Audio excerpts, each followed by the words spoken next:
In today's video, I'm going to teach you how to remove video background in Canva. By the end, you'll know exactly how to isolate your subject and place it on any background you like, all inside Canva with just a few clicks. Start by opening a design in Canva. This can be any size or template that fits your project. Next, head over to the Uploads tab on the left. If your video isn't already there, upload it from your computer. If it is, simply select the file you want to work with. Give it a moment to finish uploading so everything runs smoothly. Once your video is ready, drag it onto the canvas. You'll see it appear in your design, and you can resize it by pulling the corners or reposition it so your subject is framed the way you want. Click directly on the video to make sure it's selected. This ensures the editing tools you need will appear.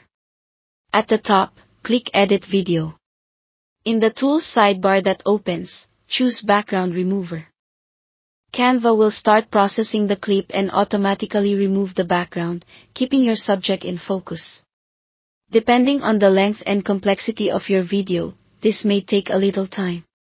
High contrast footage where the subject is clearly separated from the background tends to produce the cleanest results, so be patient and let the AI finish its work.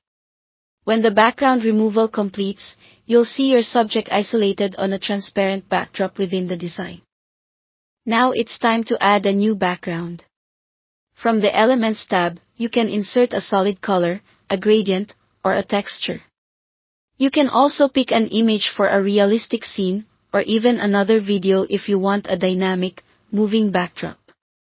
If you already have a background in mind, you can bring it in from the Uploads tab as well. Choose something that complements your subject, and make sure the overall composition looks balanced and natural. With your new background in place and the subject looking good, you're ready to export. Click Share in the top right corner, then select Download.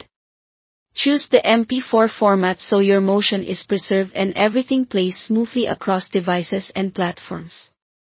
Confirm your settings, then download the final video to your computer. That's it. Thanks for watching.